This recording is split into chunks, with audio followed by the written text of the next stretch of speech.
and that's it.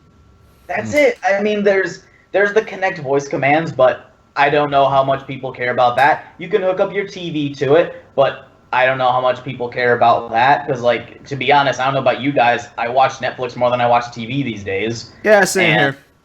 I think that's like Pretty a sure common that applies trend. for everybody. Yeah, that's a very common trend. It's not that TV is completely a moot point, but a lot of people are looking more towards like Netflix and online services, like even ones that are technically TV exclusive, like Game of Thrones. I watch it on HBO Go. I never actually tune on to HBO to watch it because I'd rather just watch it online. Yeah. And so that's just so many things. And mind you, it's different for everybody. I can't just say that just because they don't do it my way that it's automatically useless. But a lot of people in the gamer market would just play a game and that's preferably exclusive to them, and maybe when they're done, they'll do whatever else it is they do and maybe watch some Netflix. And the PC can definitely do that, and the PlayStation 4 also has Netflix and other features. And in fact, Sony is actually working on something that may or may not be implemented. They're working on a system. It's like a TV network run through them, or like a series of channels run through them. But what you do is that you only pay for the channels that you want. So, like, you would, like, pay for, like, so, and they'd be, like, I don't know what the prices are, but, like, you'd basically, I don't watch ESPN, all right? I'm not into football, baseball, whatever.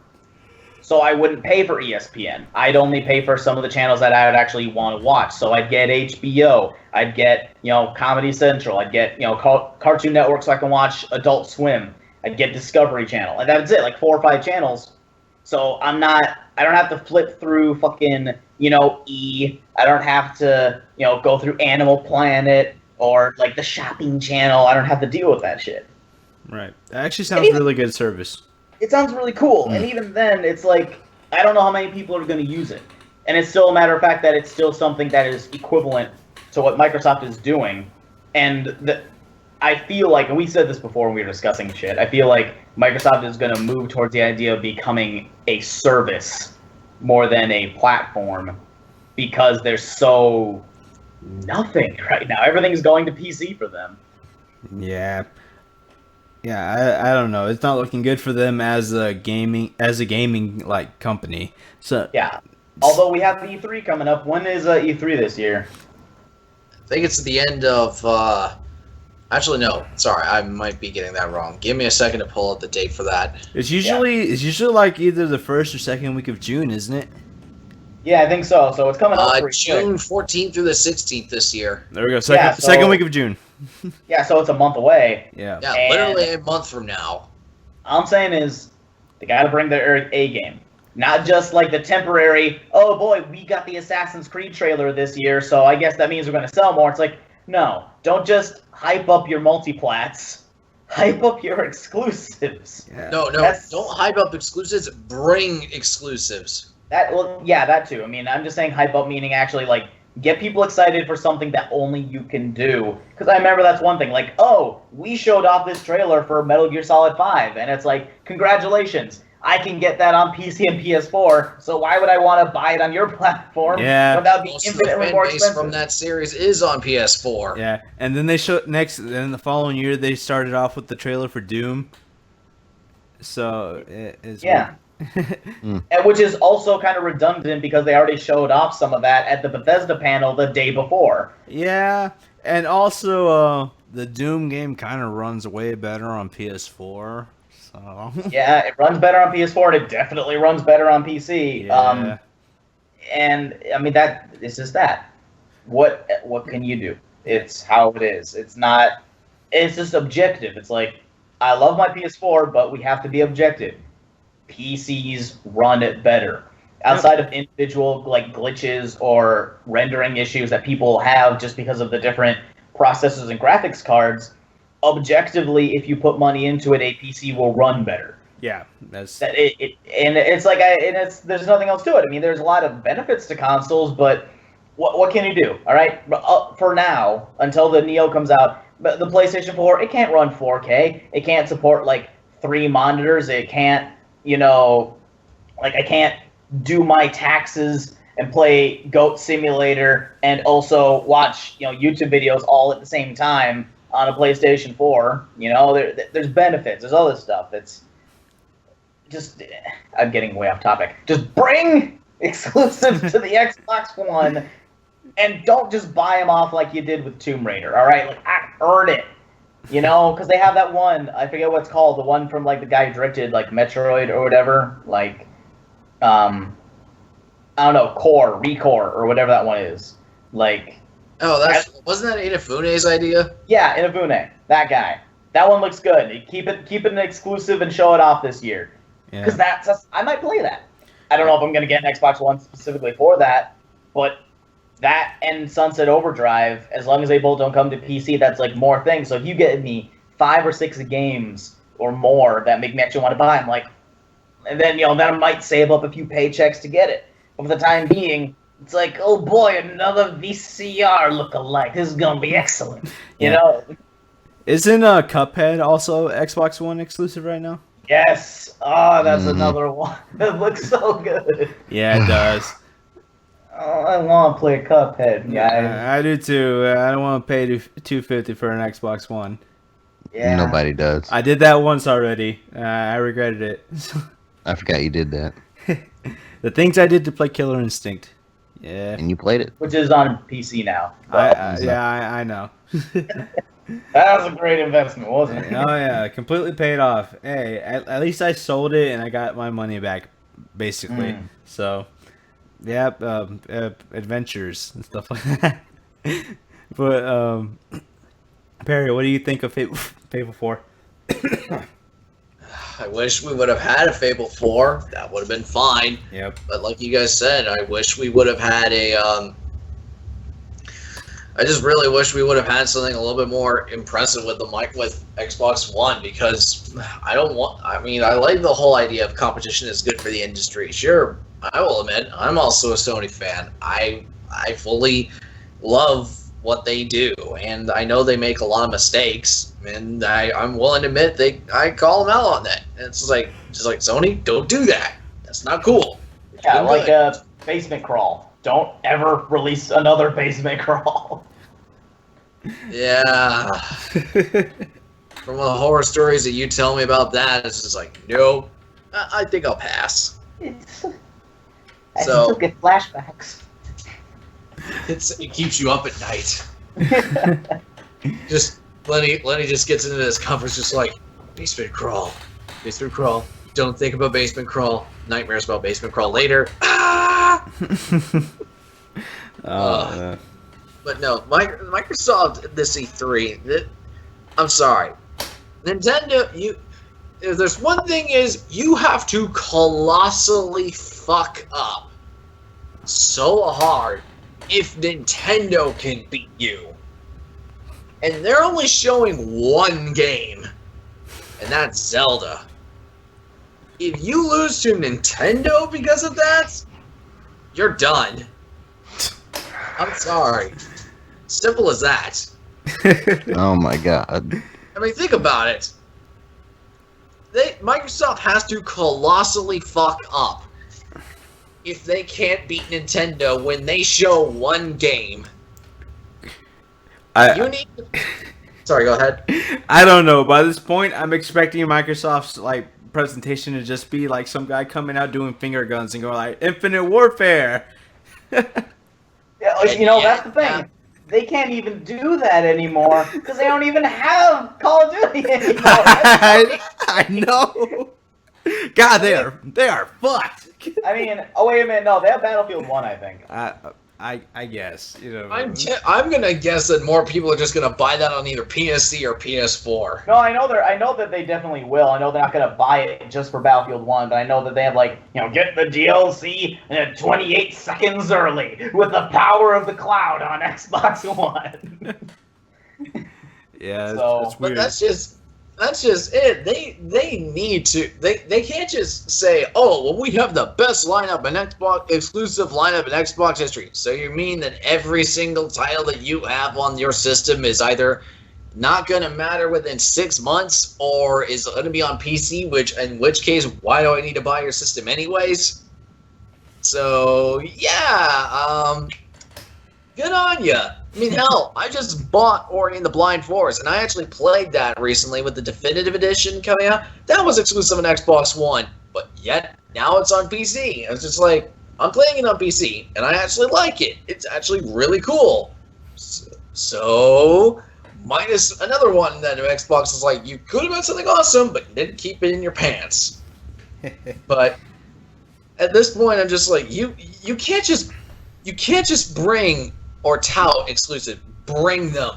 Bring exclusives. Bring new exclusives. But don't just say exclusive to Xbox One and PC. Just say Xbox One. That's all you need to say. Just bring it. All of them. And say, we spent a ton of money. And say, bring JRPGs. Bring strategy games. Bring shooters. Don't just bring Halo. Don't just bring Gears of War. Bring something different. Something that we haven't seen before. And don't do Forza for the umpteenth bazillionth time, okay? Bring, like, Burnout. If you fucking announce a Burnout game at E3 and say, we're going to play exclusively on Xbox One, it's like, okay, you might actually have my attention. Alright, that would be amazing. I would probably buy an Xbox One for a Burnout game if I don't die from joy.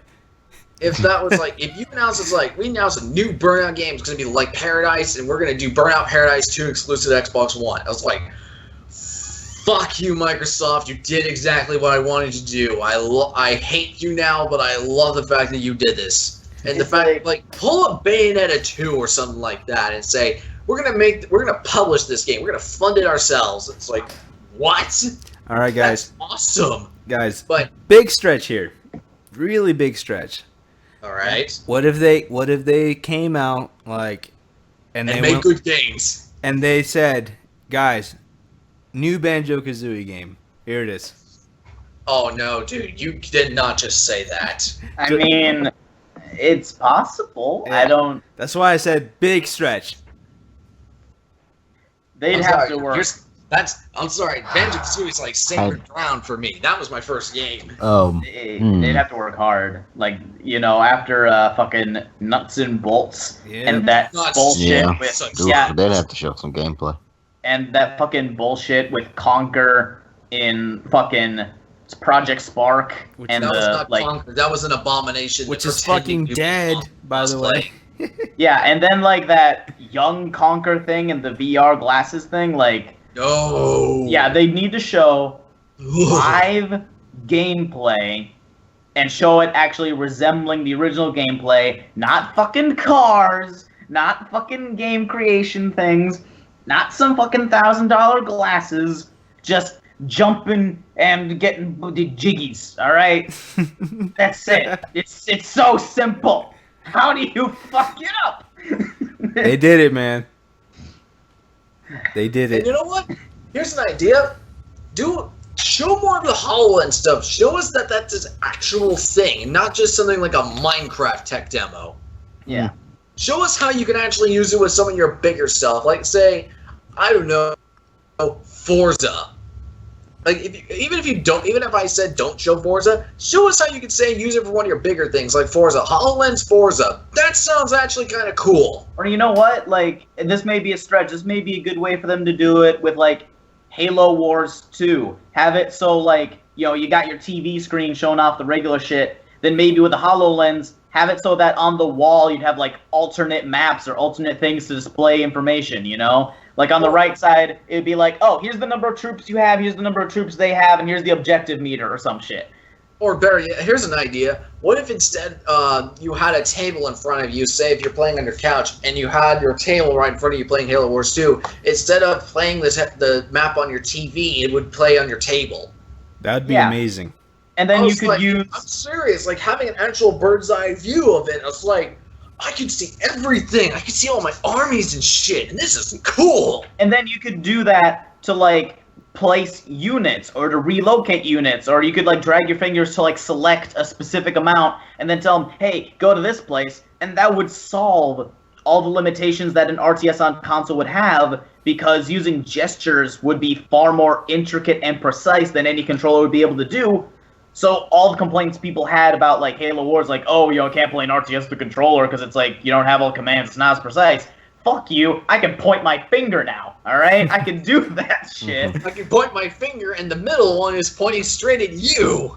Yeah, like that. It would be so cool. That's just one game. You could have a million other fucking of their exclusives to do that. Like, imagine if you had, like, you could do like a full immersive view for something like I don't know, any other game. It's just there's so many possibilities, and just show it off more. Because remember, our minds were blown when we saw that shit with like Minecraft, and it's like, just do other games. Do it with run something that thing in a fucking Etch-a-Sketch right now. Yeah, do it with an exclusive. Buy Etch-a-Sketch and make it an exclusive game for Microsoft. Oh man. Only playable on Xbox One. Yeah, it's just there's so much room for like creativity and innovation. Like that shit that people do with like Oculus and whatnot makes people say shut up and take my money. And like the Vive is apparently doing really well because like you got major YouTubers playing it and showing it off. And it's like, do that. Give people something to be excited about instead of just being the first to offer a trailer for something they can get elsewhere. You know? Yeah. Mm. It's like fucking McDonald's being the first to show up a trailer for a new type of Whopper. It makes no fucking sense. That would actually be really hilarious. So, Oh god. But yeah, all right, Jalen, what do you think about Fable 4 and just in general this Microsoft stuff we're talking about? Well, Fable 4 is like all those mini games we could have gotten.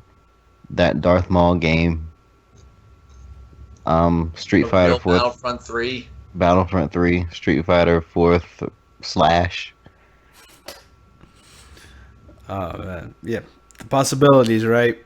The possibilities. So now you can just dream your little dreams. And maybe you'll grow up to be a game designer who will make a spiritual successor.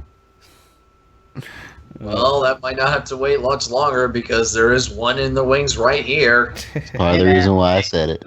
go get hired by CyberConnect now that they have their new studio. Oh yeah, that's right. Did I tell you guys about that? No. CyberConnect 2, the guys who made Azura's Wrath and Attack Hat games? Yeah. Yes. They actually opened up a new branch up here in Montreal. Oh, wow. Nice. And you want to Yeah, know what the it's cool like- thing is? What? Like, now that Naruto is completely done and they finished their Naruto games, that means that's guaranteed that Perry wouldn't have to be working on fucking Naruto games when he gets there.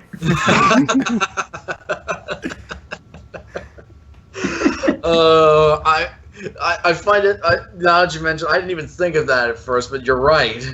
And now you don't have to. Well, actually, I think that we would save more for their Japan brand, honestly, because that's like, let them deal with that shit.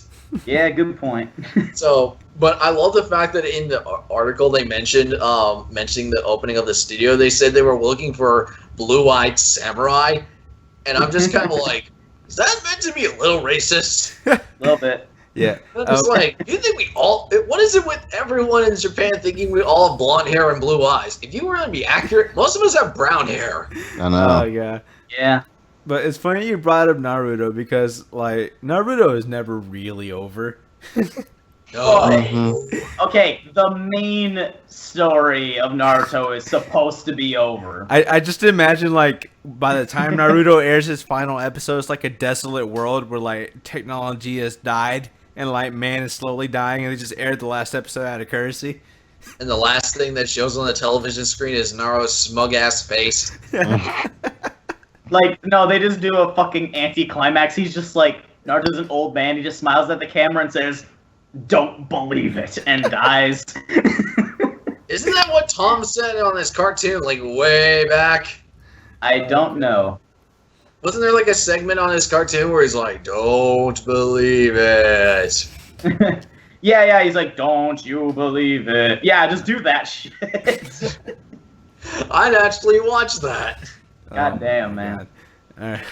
But no, you're right. I hopefully, if I do ever get a chance to get hired out by CyberConnect, I actually wouldn't mind that. It's like, I even said, it's like, I think I have a reason to actually stay up here once I finish. Right. And they did say they were looking for new people. I'm just like, hey, I'm fresh out of the school. I've got a portfolio, and I love your stuff. So I'm a new why not? people. What? I said I'm new people. That would be pretty good. Yeah. Although there is one slight problem. What The is fact it? that it's in Montreal, which means I have to go to Quebec, Oh. Oh god. Oh. which is basically the Texas of Canada. Oh. That's too much Texas for anybody to bear. No, I mean Texas is enough for Texas. Texas is too much for people not in Texas to bear. Now imagine God. the Texas version in Canada. That sounds slightly French. nicer. No, French it doesn't. Texas. What No, the fuck? Here's the thing. It's the Texas version of Canada, except replace Texans with French people. Yeah, French Texas sounds like a particular brand of hell that I don't have sunscreen for. If I saw a person personify that, I would probably like die of laughter. I would more or less just be content with with a little bit of rage. Oh god. Well, are you guys ready to move on to our what the fuck story? Yep. Wait, before we do that, we should talk about the big movie that we've all seen now. Oh, yeah. Oh yeah, I completely forgot about that. So guys, did you like Zootopia? You know I it. still haven't seen that actually. Just kidding, just kidding, people. We've all went to go see Civil War. A Like week ago. everyone else on the fucking planet. Yep. Yeah. And I guess I can speak for all those and say we were generally pleased, and everybody by generally pleased mean we really loved it. Yeah. I mean, okay, I have a lot of stuff to say. The only thing that I think that genuinely upset me is some of the reactions people have been given. And I'll get into that later, but I want to hear what you guys have to say first. All right, let's start with Yeah. Barry then. First of all, Black Panther. Yes, I loved him in this We movie. all did. Oh, He's so cool. He's fucking amazing. I'm just like, and people say people are, and studios say that people wouldn't be interested in a black superhero. Bullshit. Oh, God. It's funny when you have three characters in a movie called Civil War that end up stealing the show, and none of them are the main and neither one of them are the main characters of the movie. Yeah, and none of them are Captain America, which is or Iron Man. Oh yeah, this was a Captain America movie. yeah, it's You know, it's okay. Just I think the studio forgot that too. yeah. Actually, No, no, sorry, not three characters, four characters. I think they just kind of got some of the scripts mixed up. They accidentally published Avengers 2.5. Yeah. You know, the way they messed up with the script for Captain America 3: The Final Freedom. The final freedom. I'm pretty sure at some point they could have just said, you know what, we're just gonna call this Civil War, and I'm pretty sure people would have seen it. They could have Marvel Civil War, but no, it's got to be Captain America's Marvel Civil War. The Yeah. final. Apparently. Technically, it is still a Captain America movie because that is sort of the core at the movie. So Kinda, even though Iron Man tends to steal the show a few times, and then Black Panther so steals does the show. everyone else. Yeah, literally everyone except for like Hawkeye steals the show. Which is how it should be. Even the Vision in a sweater vest stole the show more than fucking Captain America. Paul Bettany rocks that sweater No, vest. he does. That's not even like me saying it in like a sarcastic, ironic way. It's like, yeah, he genuinely fucking rocks that sweater vest. I have no idea how, but he does. He's just that glorious. Yeah. Yeah. But just to keep going with this, just Black Panther was fucking awesome in this movie. I just love how every trailer we saw him, we was just like, oh my god. Oh, by the way, are we going spoilers with this one? Yes. Oh yeah, let's go full spoilers. Spoilers, Captain America has a shield. Okay. So basically, I love the fact that they set up Black Panther so well. With it's just like, hey, here's this character, here's his origin, here's his motivation. Boom, go.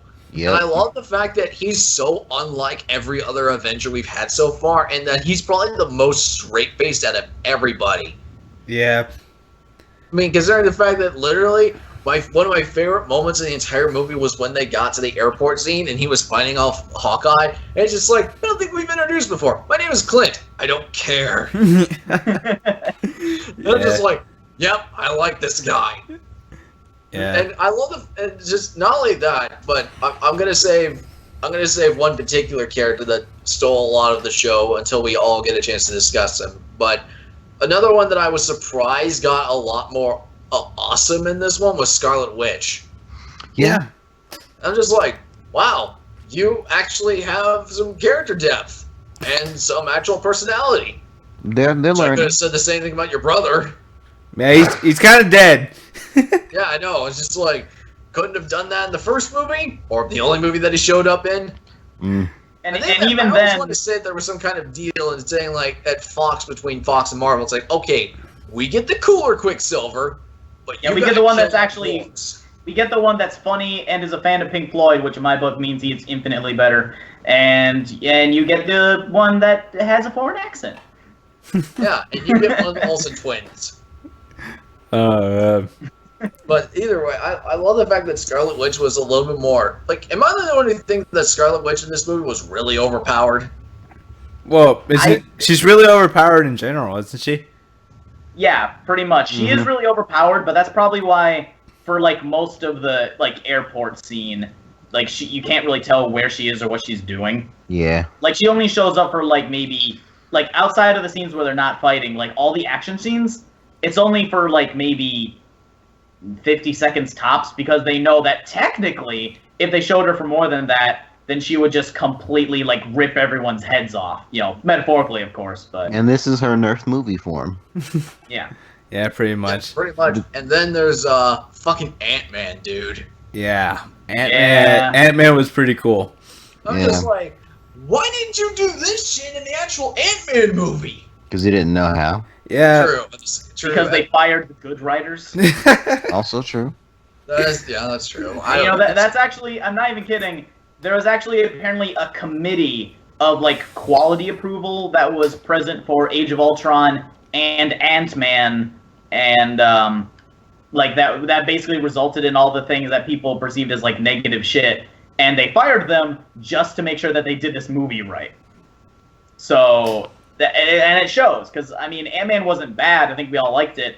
But one of the things that people like, you know, saw as like a definite perceived flaw was that they fired Edgar Wright, you know, and then obviously Age of Ultron was not as well received as Avengers 1. So, you know, you definitely have that noticeable jump in terms of like, yeah, let's cut the executive meddling bullshit and just make a good movie, and then they did. Yeah. What a shock!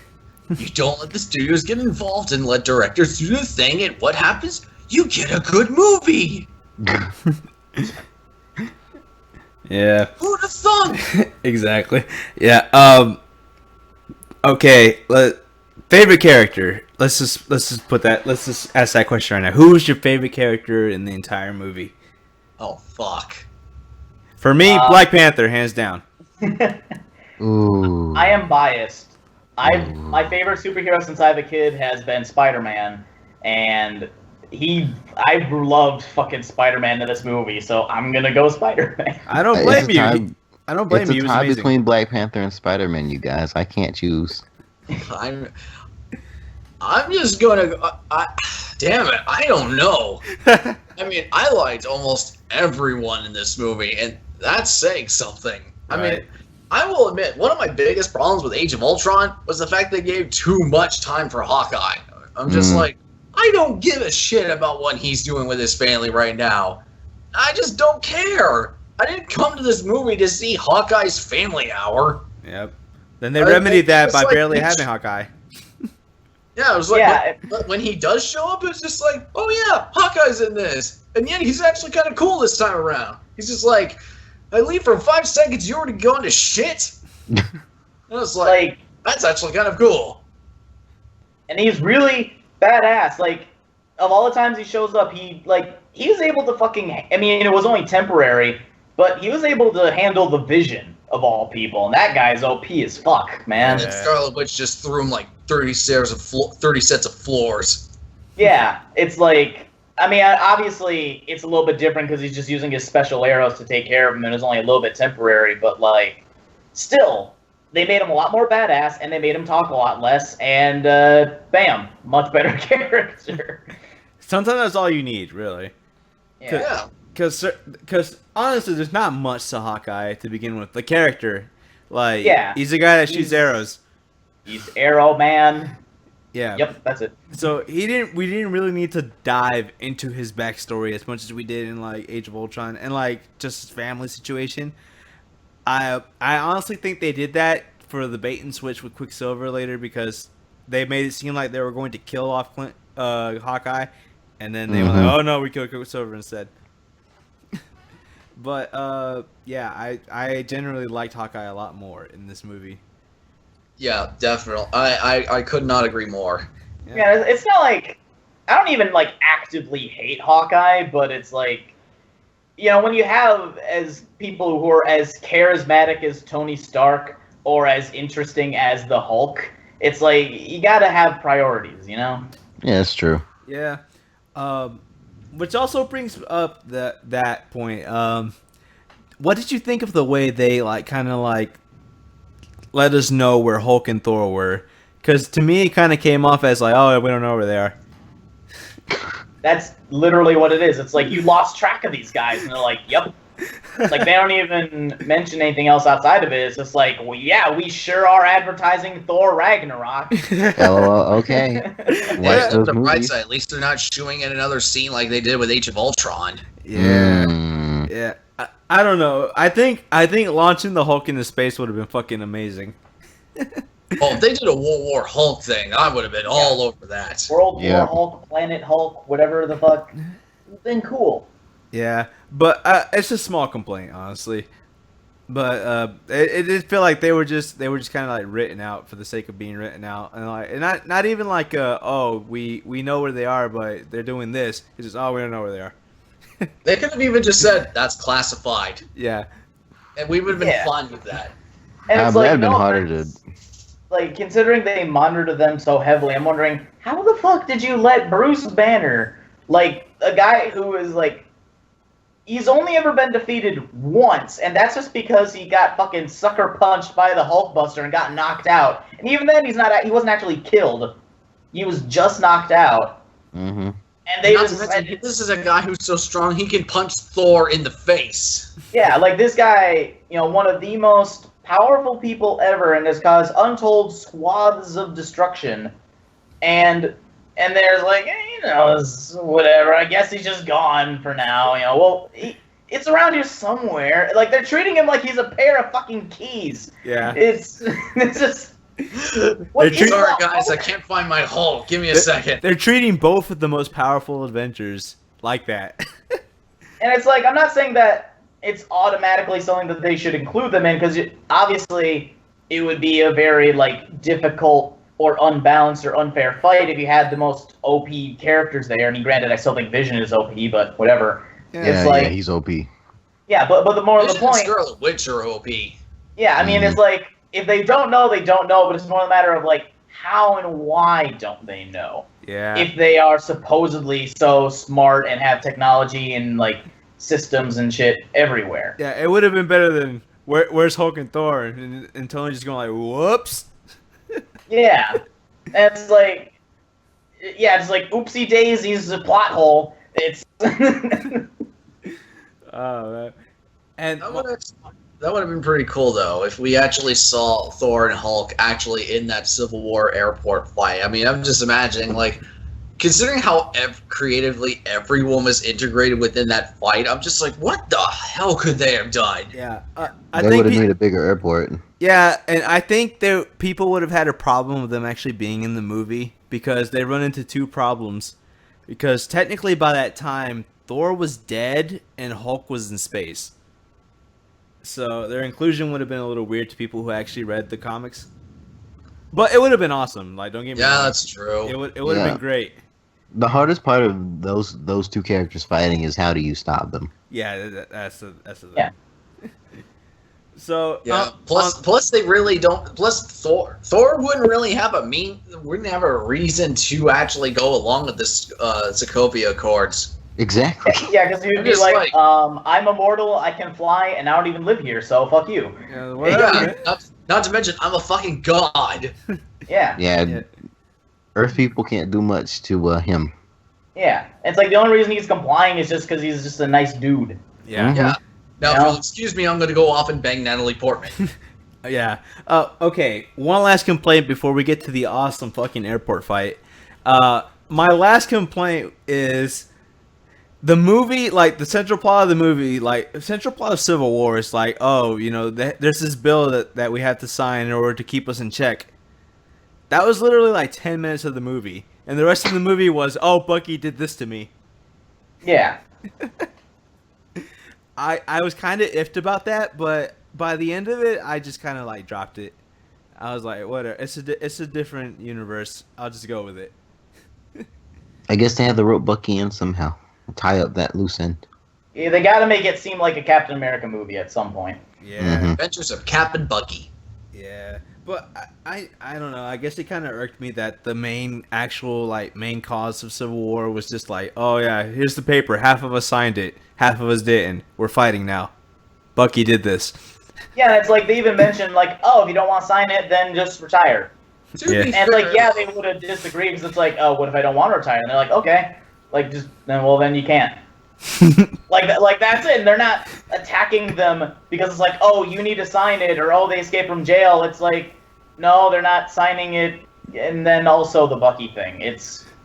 You're right. It's like two completely different conflicts that only interact with each other because they cause a shit ton of collateral damage while they're having this personal dispute. Yeah. and it pissed off Black Panther. Like, I remember that there's a channel I watch called, like, Couch Tomato, and they even say this movie shouldn't be called Civil War, it should be called Civil Dispute. Yeah. You know, actually, no, it should be called Civil Divorce, because that's pretty much what Cap and Iron Man are doing this entire movie. That's not your shield, it's my dad's. To be fair, though, that was a pretty hard-hitting moment. Yeah, it was. But we're getting ahead of ourselves. Let's go ahead and talk about that awesome airport fight. Who wants to start? I'll start. All right, go for it. So first of all, it took place in an airport, which is an odd choice for a fight, but they were flying away trying to get to a place. So okay, sure. I like that everyone had a neat little matchup. We got to see Underoos. The choreography of the fight was good. And one of the key points of the fight, though, was that everyone's pretty much in character. You guys, you don't know how much characterization is so important to me in these fucking comic book movies. God damn. I think Jalen done broke. Yeah, which was my big problem with Batman vs Superman. I'm glad Civil War was kind of the opposite case. Yeah, but I'm specifically talking about Spider-Man. You know, this is the most talkative he's ever been. They fucking nailed Spider-Man. They fucking nailed him. In less than 15 minutes. I love it. I love it. Oh my god! And the time and like when Ant-Man turned into Giant Man, I loved it. That was great. It was so God. great. They even snuck it. Go ahead. Especially love the line that Iron Man basically says is like, okay, does anyone else have any more mystical or insane powers that they have rolled up their sleeves? That was great. And they even managed to sneak a fucking Star Wars reference in there. Yeah, because now really they're able to do it without shelling out licensing fees. Exactly. Oh, let's not forget to mention the Ant-Man riding Hawkeye's arrow. Yeah. They did the thing. They did that as soon as possible. They did the thing. They did. Oh god. It was amazing. Black Panther was amazing in that fight. Oh yeah. Spider-Man was amazing.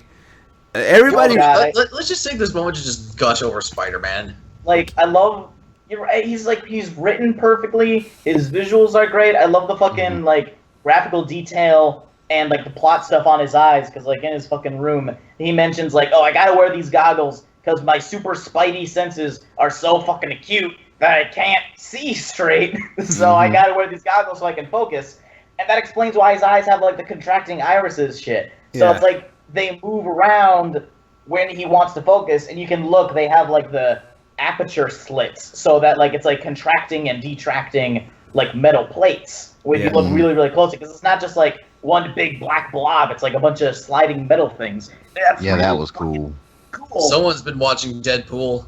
And like, yeah, and, like that shit's cool. And again, he's just written really nicely. I love when like, fucking, Winter Soldier, Bucky just comes up. He's just like all serious. He tries to punch him, and he's like, "Dude, you got a metal arm. That's awesome." Yeah. I like when he's fighting the Falcon, and he's trying to talk to him, and he goes like, "Kid, I don't know if you've ever been in a fight, but there's usually not this much talking." Mhm. It's like, as much as I love that line, that still doesn't fit as much, because like, there's still a lot of talking in the Marvel movies when they fight. Like, if you look at like the fight against the like Iron whatever in like Iron Man 1, with like fucking Jeff Bridges. Yeah. Like, Ironmonger. Yeah, Ironmonger. They talk a lot there, and they talk a lot with Loki, and they talk a lot with Ultron, and like, Especially with the Ultron. only reason fucking Falcon is saying it is because he didn't have a one-on-one with like Bucky or Red Skull or anything, so it's like he's the only one who hasn't had a conversation, whereas in every other conflict, the villains talk all the goddamn time. Yeah. Well, Spider-Man's always been like one of the more annoying people to fight against, because that's a tactic he eventually uses as a thing. Is I'm not saying it isn't fitting for Spider-Man, because it's like, of course they would say, oh, we don't talk this much. It's just I do find it slightly ironic / unfitting, since they do talk a lot in this cinematic universe. Yeah. But yeah, I feel like everybody had their time in that fight. Like Jalen said, it was choreographed really well. Oh yeah, easily one of the best parts of the movie. Yeah.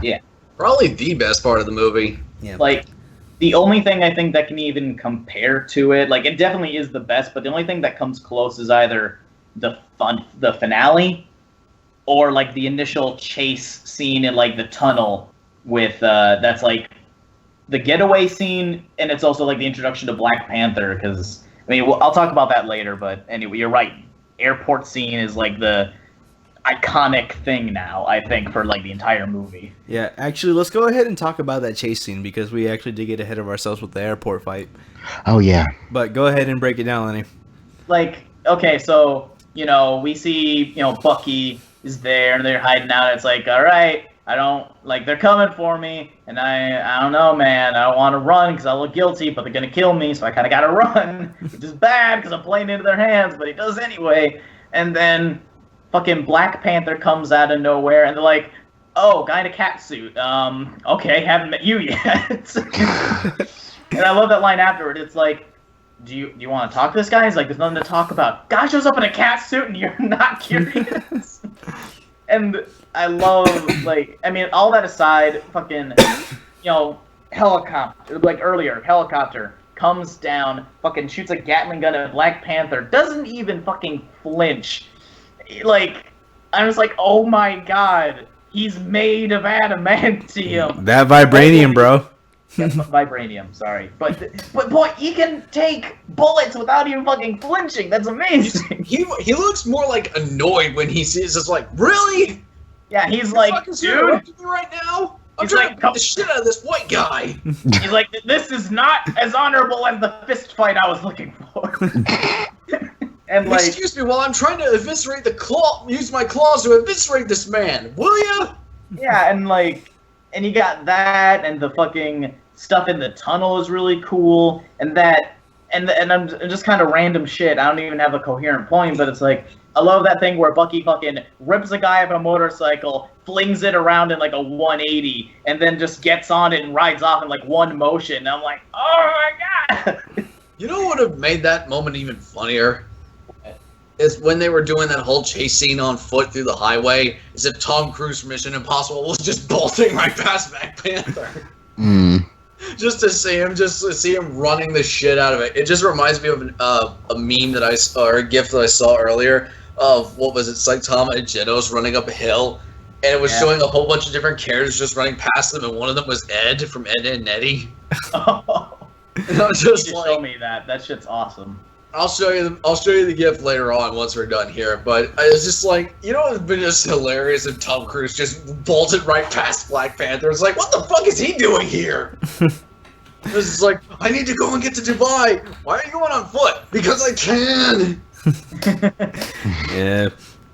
But that was a great scene as well. And the stairwell scene before that was also really good. Yeah. Yeah, the one where Bucky's just beating up people, and while descending the stairs to his apartment, and Captain America is just there to make sure he doesn't kill anybody. Mm-hmm. It's like, come on, dude. Yeah. Yeah. Just I love the fact that it's like Cap has to be so restrained yet is going so off the wall with this whole thing, and he's basically talking to his buddy. It's like, dude, do I really need to keep teaching you this? Yeah, but yeah, those scenes were great. Like, any particular moment that actually stuck out to you guys from those two scenes? Besides the fact that Black Panther can book it like a motherfucker. Oh, yes, he can. They were actually running faster than the cars, if you paid attention. And they were leaping over the cars. Yeah. Now, maybe this is just because I don't know a ton about Black Panther, but I honestly thought that there would be a moment where Black Panther would be, like, running using his, like, hands and feet, you know, like, actually like a panther. And, like, I didn't know if he was actually going to do that or not. I thought that would have been cool, but they, like, didn't. You know, I don't think he actually does that. There are a lot of cover stuff that he poses like that. But he does that when he climbs walls. Well, yeah, because I didn't know if that was actually a thing he did while he was running. I just thought that would have been cool if, like, he got a speed boost while running like that, you know, like an actual panther. Yeah. Because I would have been like, holy shit, this guy's crazy. Yeah, like, you know, but, like, he's still obviously fast and very powerful, and it's not like, you know, oh, the scene was ruined because he didn't run on his hands and feet. It's just something I thought would have been kind of nice. So it's more like maybe it's a missed opportunity, but then again, maybe he never did it in the comics, and I'm just thinking of, like, other characters, you know, maybe I'm thinking of, like, Sabretooth from X-Men, you know? Yeah. Well, the only time I've actually seen him do that was, I think in a comic, he ran on a wall that way. Yeah. Yeah, so, but yeah, once again, I think Black Panther actually stole that scene. Just like every other scene he was in. Yeah, pretty much. Even when he got arrested, he was pretty G. Yeah. I even love the fact that with that one when Scarlett Johansson was standing in front of his car, he was like not even just Black Panther, but his assistant was like, "Moved, or you will be moved." Mm-hmm. He's just like, as much fun as that sounds, I think I would rather see this not get violent. Yeah. Yeah. Because he's a cool dude. Like, if you read the Black Panther comics, he's actually a really cool guy. And I also have to say something else. More gushing over Black Panther, like, all his fight, like, he was the best choreographed fighter in that movie. Like, he had some awesome moves. Yeah, because it's like, I think that part of that has to do with the fact that he has a comparatively unique moveset to a lot of these guys. Yeah. Because it's like, what is that? I mean, obviously, you know, Iron Man has, like, a different thing than, like, Captain America, because he's got, like, the beams, but it's like, what does Captain America do? He punches things. What does Iron Man do? He punches things. What does the Winter Soldier do? He punches things. What does everyone do, with a few exceptions of, like, their unique power sets? They typically tend to punch things. Yeah. And then with him, yeah, and it's not that he can't punch things, but if you look at him, it's like, oh, hey, he's got claws, and so they have to base it on the fact that he's using, like, more stuff that appears to be focused on either martial arts or claw strikes, and that's a very, you know, unique prospects, you know, compared to, like, the other things. Yeah. But yeah, they did his fighting really well. When he did that windmill kick, I fucking flipped out. Yeah, I was like, that's so fucking awesome. But yeah, anything else you guys have to say about these particular fights before we move on? I'll give shout outs to the use of webbing from Spider-Man.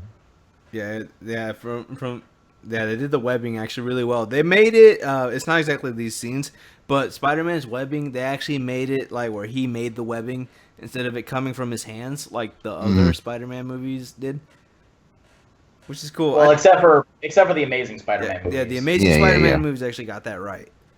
Yeah, but like, the thing that I think is interesting, and someone pointed this out to me, is that he says that when he's wearing them, that they're, like, his wrists kind of itch. Mm-hmm. And that apparently that's something that happened in the comics when, you know, Peter Parker started to actually develop natural webbing. Yeah. So they say that it's possible, not 100% likely, but it's possible that they're hinting that he's using the organic web or the inorganic webbing from like his canisters for now, but that it may lead to him developing organic webbing over the course of the next couple of movies. Yeah, and that would be fine because, you know, they actually did the inorganic web first, which is a big point, like, to getting the character right, because he didn't start off with the organic web. Yeah, I mean, admittedly, I think it fits because it's like if you're going to have spider powers, then it makes sense why you have that. But alternatively, accuracy to the comics is also important to a lot of people, so it's like, I get why they could do either. Like, I think it's like an equal amount of smart or respectable for either choice. Right. But yeah, let's go ahead and move on. We haven't even mentioned the villain of the movie. Like, what was his name? Zemo. Zemo. Yeah, good old Zemo. Yeah. Which, am I going to be perfectly... There's one thing that I have to kind of knock Marvel again for, is just, why can't you get your villains right? Because they're too much for this realistic world. Yeah. I mean... Yeah, sorry, go ahead. I've never seen Barry. I've never seen him in the comics. How does he look like in the comics? Not like that, I'll tell you that. You want a picture? I can bring up a picture.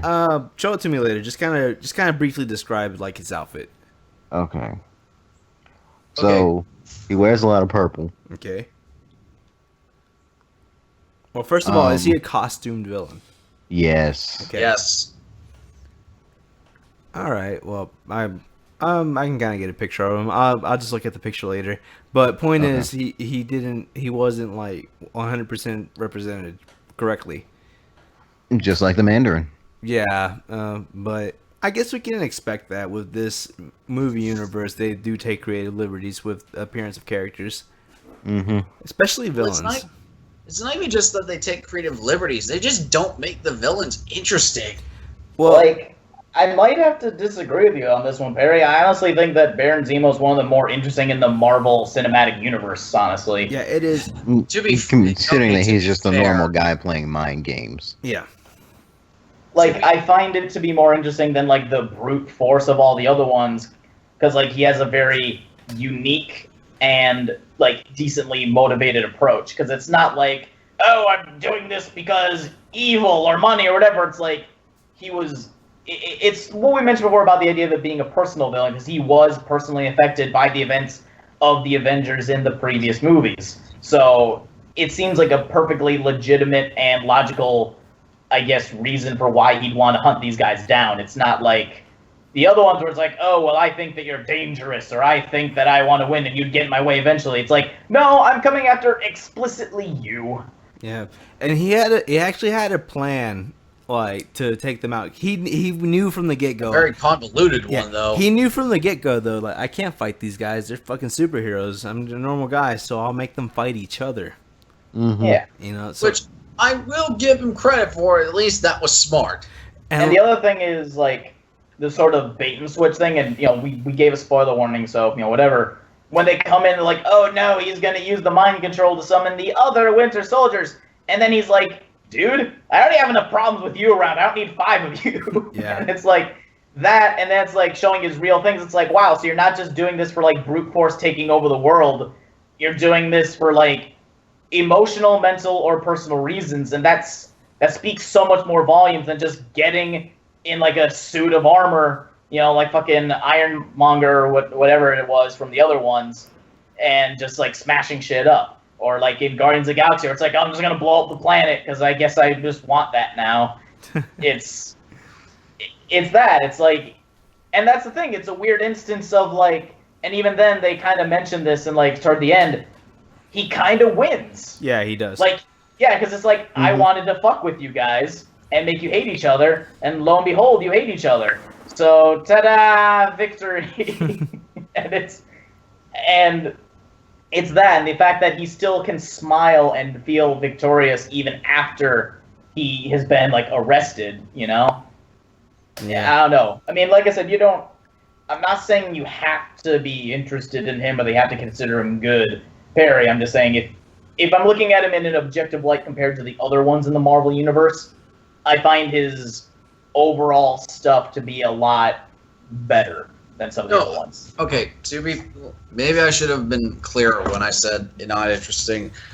When I said not interesting in terms of not very memorable personally. In terms of his plan, however, really smart. That's what I mean. I'm trying to think of, because when I think of memorable villains, it's not just that their plan is memorable, it's just the character themselves is memorable. I mean, Loki is memorable both in design and in plan. It's a very simple, classic, take over the world type villain plan, but he's also a very memorable character. Yeah. And so Kingpin from Daredevil is a memorable character in both plan and his own motivation and whatnot. You remember Kingpin. Oh, yeah. And that's the reason why I like him so much. It's like, dude, you are awesome. Just seeing, I mean, even though I know you're the villain, it's just like, you actually have legitimate drama. You're kind of cool. And you have you've actually got motivation and shit. Which is why I like you. But at the same time, I know you're kind of a dick. But going to a Zemo, it's just like, oh, so what? Your wife died and that's about it? And you're just listening to the voice message over and over again? Yeah, we can kind of pretty much guess that from the first time you did it. So, I don't know. Maybe it's just because literally the fact that he's just a dude, the fact that he was such of a blank slate just didn't leave a lasting impact. Well, at least for me visually. But in terms of a plan, I'm just like, okay, that I will admit is actually really smart. The fact that he says, I know I can't beat these guys. They're way more powerful than me. But if I can tear them apart from the inside, that's a much deeper scar. Which it makes perfect sense once you actually think about it. Yeah. So I will give him credit. He definitely has one of the more effective. In fact, he probably has the most effective scheme out of all the Marvel villains so far, even more so than Kingpin. But to be fair, that's kind of acting on a whole different level. I would say in terms of just strictly the movie villains. Yeah. He has the most effective one. So, not to mention the fact that he's not dead at the end of the movie. Which I will give it credit for. It's like, hey, they actually didn't one-off the villain this time. Yeah, if you think about it, really, he got away with everything. Like, he accomplished what he wanted, and he didn't die. Mm-hmm. Yeah, like you said, he pretty much ultimately won. Yeah. And see, that's the thing. The only sort of thing that I can even interpret as a defeat is that he wanted to die. Like, literally, Black Panther stopped him from committing suicide. Mm-hmm. You know? Mm-hmm. And that's another thing I think I find very interesting in regards to why I think he's a pretty good / unique character is, and maybe it's just because a lot of them are egomaniacs. This is the first time I've seen a villain attempt suicide on camera. Yeah. But you gotta admit, that's pretty hardcore for a Marvel movie. Yeah, that's pretty hardcore, pretty ballsy, and like I said, it's very weird. It was like he was so confident that his shit works in regards to like tearing apart the Avengers that he was like, I don't even need to be alive to see this. I know shit's going down. I don't care anymore. It's like, you know, he's still very woeful about his family being gone. So he's like, I got revenge. That's it. I don't got nothing to live for. I know they're just going to arrest me. So, yeah, goodbye. And then Black Panther's like, nope. Yeah. You gotta stick around for this shit. You gotta be around when Thanos comes because I don't, you know. Well, not only that, but in the fact that Black Panther was even able to manage to fill out an entire arc going from beginning to end, I was just like, hey, you know what? You were kind of like this in the whole vengeful streak, but you kind of turned around the exact opposite direction. It's like, wow, I almost killed an innocent man because of all my vengeance, and I'm not going to let that happen. So I'm going to make sure that you don't do the same fucking thing, even though you wanted to do this whole thing. Right. It's like, wow, that's actually also really impressive. Yeah, it's pretty good character arc for a guy they just introduced. Yeah. Mm-hmm. Which further adds that Black Panther was probably the best character in this movie. But yeah, you guys ready to go ahead and move into the final part of the movie? Yeah. All right. So, as we said, Captain America and Bucky go to the Hydra like operation base where Bucky was brainwashed, and they find out that there's 5 other Winter Soldiers, and the twist is that the guy shot them all, and he was like, no, I just want you guys to fight yourselves. So he shows Iron Man a tape or a recording, and it turns out that Bucky actually killed Tony's parents. Mm-hmm. And Cap knew about it. Yeah, Yep. and Captain America knew about it. So Iron Man loses his shit. Rightfully so. Rightfully so. But it actually kind of defeats the whole purpose of this movie of Iron Man being the voice of reason. But hey, fuck it, cool fight scene. Yep. Yep. So who wants to break down this fight scene? Any takers? I'll go again. It had cool choreography. Good use of vibranium shield here. We finally got to see that scene that they showed off in the commercial a bunch of times. The one where Captain America and Bucky are just beating the shit out of Iron Man while tossing the shield back and forth. Yeah, they were playing ultimate frisbee with his face. Yeah. Yeah, I actually I really like this fight. Not as much as the airport fight, but it's definitely up there. Like, the fighting was good. Like, the emotion was good. Because it actually felt personal. Because Captain America was like, no, he's brainwashed, and Tony was going, I don't care. He killed my parents. He's gonna die. Mm-hmm. Specifically, he said he killed my mom. Yeah. I was about to say, like, what about your dad, dude? He doesn't care. He It's like, didn't really like his dad. Remember, they had that whole flashback that was simulated by Stark technology, where his dad was like, it showed that him and his dad didn't talk that much, but he loved his mom. Yeah, I know. It's more just.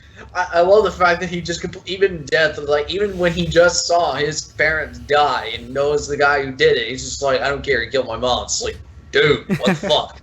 Yeah. He's like, my mom and also some other person died. No. Yeah. My mom's dick in a box. Oh God. I'm also glad they were able to work in that awesome shot from the Civil War comic where like Captain America and Iron Man were clashing. And, Total fan service right there. yeah. Mhm. And like Tony was firing his lasers from his hands and Cap was blocking with his shield. That was awesome. I'm not gonna lie. As soon as I saw that, it's just like, I see what you did there. They had to remind us this was actually Civil War. It Yeah. was like, hey, remember the title of this movie? Well, we're gonna show you the most iconic image from that. Which, to be fair, that is probably one of Marvel's most iconic images ever. Yes, it is. Yep. But yeah, They had to integrate that in there. I mean, fucking Batman v Superman integrated Dark Knight Returns into its own movie. Mm. So I'm just like, well, fuck it. If Batman v Superman can get away with it, Civil War has more than enough leeway to get away with it. It's true. yeah. I'm actually. Cool shot too. It is. It was very great, and they integrated it in when the bad guy was explaining like his plot. So it was actually pretty cool. And how about the way the fight ended? I'm actually very impressed that Tony was able to keep up with 2 super soldiers. Yeah. Yeah, like sure he got the shit beat out of him, but in the end he basically won the fight. I mean, to be fair though, everyone got the shit beat out of each other. Yeah. I mean, I'm not gonna lie. There was one point where I was like, wait, is someone gonna die? I'm Yeah. pretty sure someone's gonna die. Yeah. As soon as I'm not gonna lie, for a brief moment, when Cap was on the ground and Tony was just saying, "Was like, stay down, final warning," and he was just putting his hands up, and he's like, "I can do this all day." I thought for a split second, it's like, "Oh my god, Tony's so good at off Cap right now." See, honestly, I thought that Captain Iron Man was gonna die because I had heard. I don't know if it's like still accurate or whatnot. That Robert Downey Jr. has like a limited number of times that he wants to do these movies for like contract reasons and whatnot. Yeah. So like, I assumed he was being killed off in this movie. Yeah. I think Homecoming is his last appearance as Iron Man. Yeah. I thought it was Infinity War. It might be Infinity War because that makes more sense. Yeah. Yeah. Unless they just decide to kill him off in the first Spider-Man movie. Yeah. I mean, it just seems weird. It seemed really weird that the last time that we see Iron Man would be in a Spider-Man movie, and when it's Iron Man who started this whole ball rolling to begin with. Yeah. It was like, what? You're building up this whole time. You're not going to even have him fight the main villain you've been setting up for how many movies we know now? Yeah. Yeah. But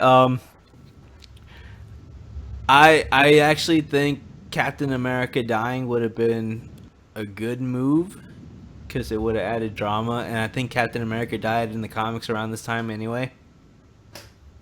So they got shot. Yeah. and Bucky does eventually take the mantle of Captain America for a while.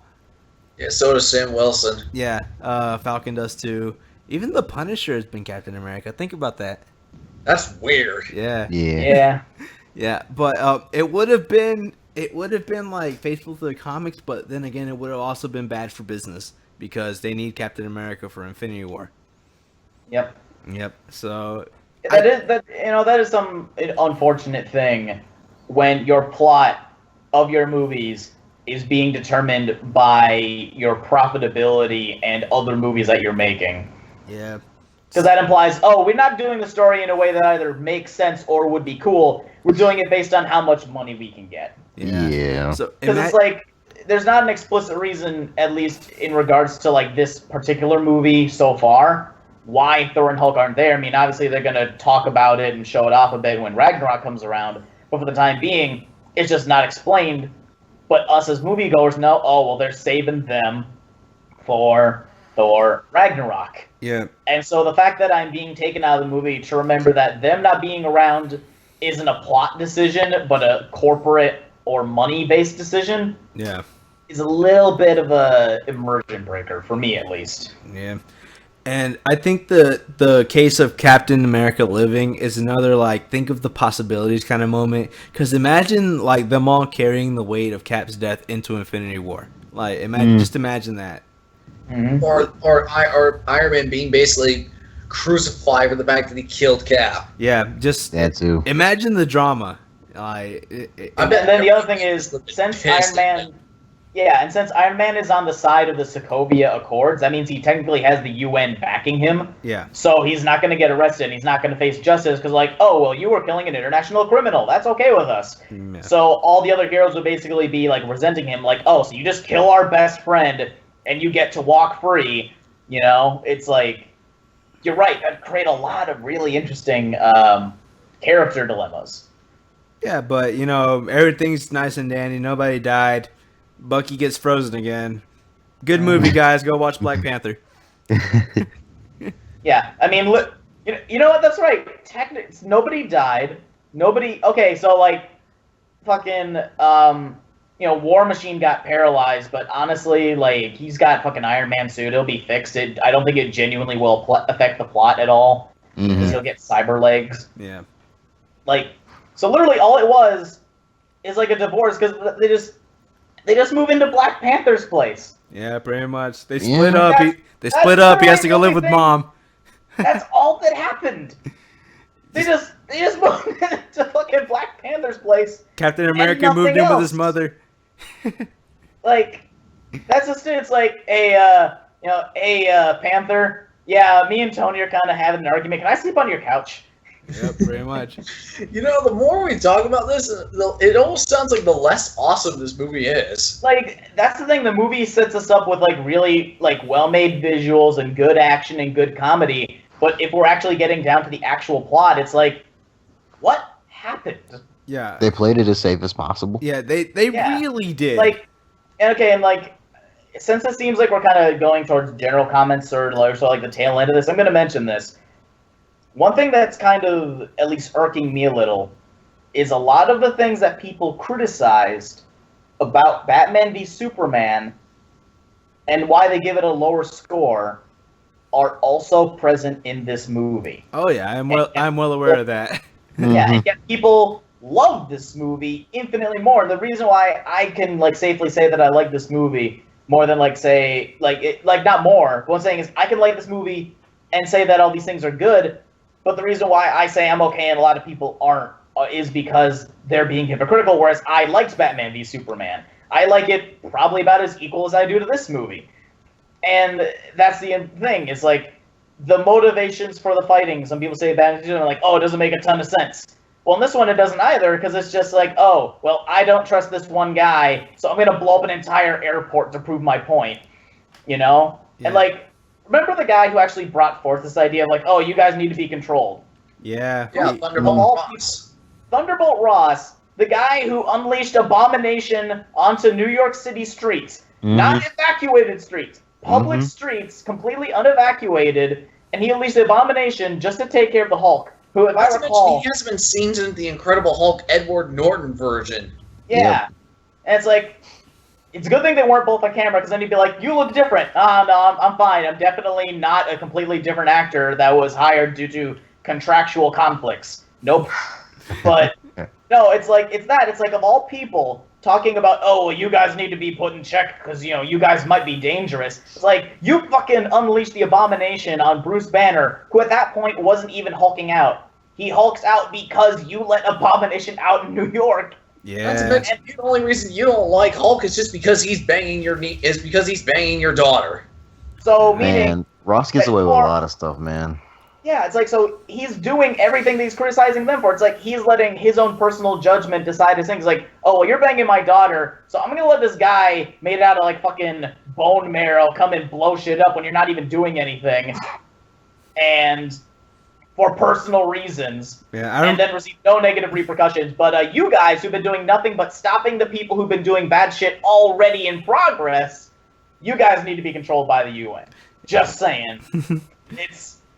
It's that shit, and it's like, even then, like, the final conflict has a thing that's also comparatively similar to, like, Batman v Superman. It's like, okay, so in Batman v Superman, it's like, oh, the conflict is ended because they remembered that they have mothers, whereas in this one, the conflict is started because of memories of, like, their parents, and they're both equally irrational. Yeah. Like, oh, look, this completely irrational guy loses his shit because he knows that his mom is dead because of this guy. And in the other one, Batman completely unloses his shit because he's like, oh yeah, this guy has a mom with the same name as me. And it's like, they're both stupid. I completely agree. Yeah, and then he's like, it's like what you said. It's like he was brainwashed. It's like, I don't care. And it's like, okay, so you're going to kill a guy for doing something that was beyond his control, and you're saying that, you know, you're not doing the stuff that you say you need to be in check for. It's like, you're right, you do need to be in check, and you already signed the thing, so you're breaking your own agreement already. Yeah.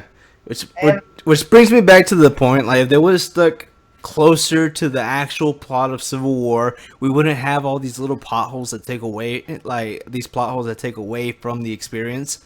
Not to mention, like, a lot of people are criticizing Man of Steel for, like, putting in, like, little, like, overdubbed lines, you know, like, in Man of Steel, sorry, not Man of Steel, Batman v Superman, you know, they're saying stuff along the lines of, like, oh, well, they just said that place is uninhabited. Like, you know, like, oh, that part of New York isn't, there's nobody there right now.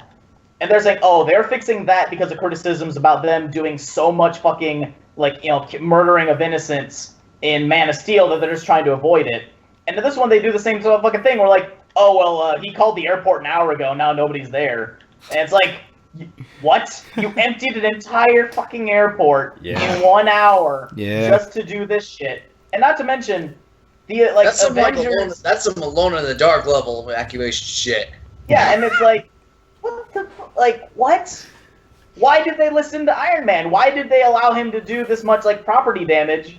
And it's like, yeah, nobody got hurt, but do you remember, like, the Vision cut that entire, like, tower, you know, he cut it in half just to stop them. And it's like... He cut an entire airplane in half. Yeah, and then you got fucking, like, granted, Ant-Man was on the opposition, but, you know, fucking Ant-Man took an entire airplane and threw it on somebody's head. It's like, what the fuck? Oh, and like, not to mention, he threw a propane truck at someone. Yeah, and Spider-Man just went through windows. He didn't take the door. No, he had to fucking jump kick his way through a goddamn window. And, like, there's so much collateral damage when they're like, oh, well, we need to stop fighting because of this collateral damage. Now, come on, let's evacuate this airport so that I can fuck up everything in sight. It's okay, you guys. Tony Stark has money. Oh yeah, that's So does Bruce Wayne in Batman v Superman. But he's crazy. And these fuckers aren't? like. So that's more my point. It's like these are all valid criticisms of both movies, and I can still enjoy both movies. My only problem, this comes back to like most of the time, if I have a problem with a certain media or anything else, a lot of times it comes back to the fans. It's like, oh, well, when these guys do it, it's not very good. You know, like the barely developed romance and like, okay, that's a very minor thing. I don't think that the like romance between like Sharon Carter or like whatever and Captain America was really that well developed. It was just kind of like, oh, slight sexual tension in Captain America 2 and slight sexual tension here. And all of a sudden, bam, they're kissing out. They're an official couple now. And it's I'm like, not gonna lie. At first I was like, wait, when the hell did this happen? and it's like, yeah, a lot of people were like, who are you? And I only remember this because I saw Captain America 2 like a few months ago. I saw it the day of Civil War. Yeah, so it's like, and everyone else is like, who the fuck is this person? Like, and it's literally like I could sense the sexual tension the whole time, but again, it's like, what? And a lot of people are criticizing that with like, you know, Lois Lane and stuff. It's like, oh well, you know, Lois Lane their romance isn't well developed, and she doesn't do anything. It's like, what did Sharon Carter do outside of that one thing where she's like, oh well, I'll give you a few minutes to talk to Bucky, and like that's it. The only thing of major significance she does is just get their stuff back.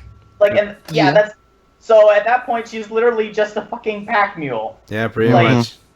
That's it. And it's like, oh, well, this is way better because, you know, when Lois Lane did investigative stuff on, like, Lex Luthor, you know, that isn't significant. But when she just said, oh, here's your thing, you know, like, literally just, like, fucking baggage claim lady equivalent shit, that's way better, you know? It's like a soccer mom giving her kids equipment to go off to practice. It's like, have fun. Yeah.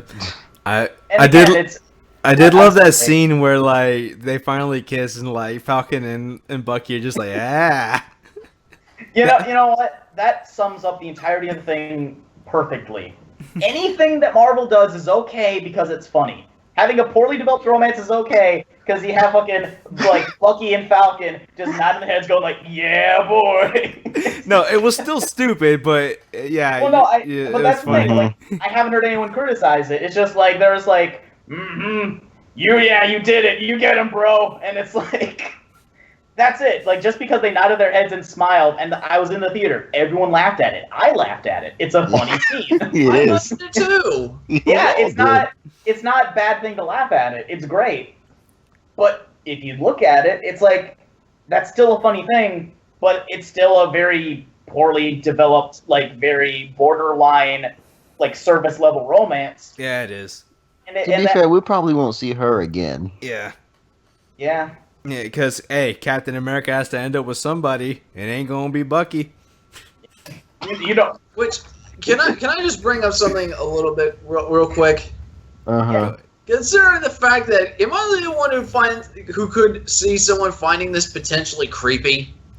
Yes, it is. I mean, think about it. This is the niece of the woman he originally had a thing for back in the 40s. To be fair, he can't just go into nursing homes looking up for booty. No, I know that. I am well aware of that.